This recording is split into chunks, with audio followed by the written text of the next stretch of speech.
Greetings, and welcome to the High Flying Tutors Academy channel.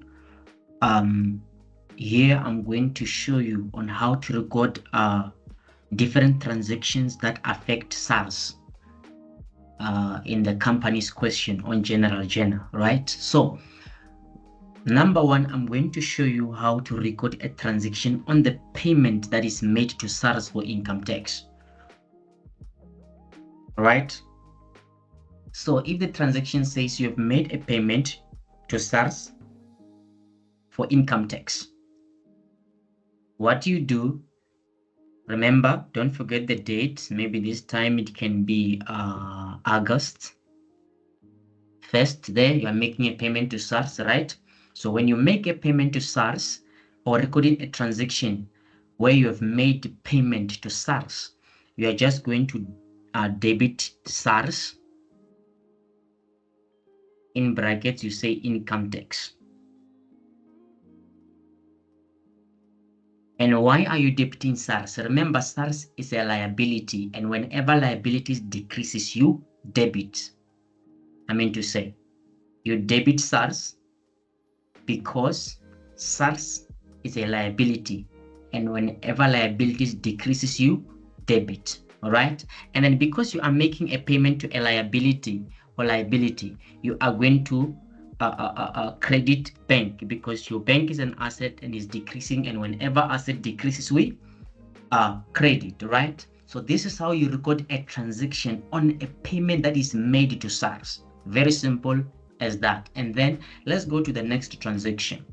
Please remember date, and then after the date you record the transaction. So the second transaction says you have made a payment, a first provisional tax payment, right? So how do you record a provisional tax payment for Sars? If it's first, no problem, you can just debit Sars. Remember, Sars is a liability. Whenever liability decreases, when we pay, we debit, right? In brackets, first provisional tax, in brackets, and then remember this side, you're going to indicate monies, right? The money that you are paying in the debit credit. All right, sorry for that. And then you get here, you also debit Sars first provisional tax in brackets. All right, and then you indicate there, and then you're gonna, because you made a payment again, you debit bank, right? Debit bank, and then you put the money there, and then you are done. That's how you record a first provisional tax payment. If it's second, you indicate second provisional tax payment in brackets right there. You still gonna credit your bank, right? So now let's go to the third one. The third one, they say recording transaction on provision for income tax made. So here there was no payment. A provision, it means it's an amount that is available for Sars that you as a company need to pay Sars. So you made a provision that you according to your calculations from the profit or loss statement, this is how much you have to pay to Sars based on the income made. So when you record a provision for income tax made, or if the transaction says you have made a provision for income tax, you're gonna debit income tax,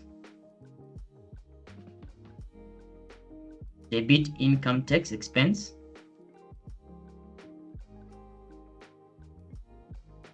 income tax expense, and then you're gonna credit, you are creating a liability on this. So it's gonna be Sars in brackets, it's an income tax, right? So the difference here is that the other one is an income tax expense, and then you created a liability which is going to be Sars income tax payable. This is an income tax payable, right? This is an income tax payable. if you want to give more clarity. But this payable is not that much necessary. So you can just indicate like this, and then you record the money that you have made a provision for to Sars. And then this is how you record this transaction, and salute.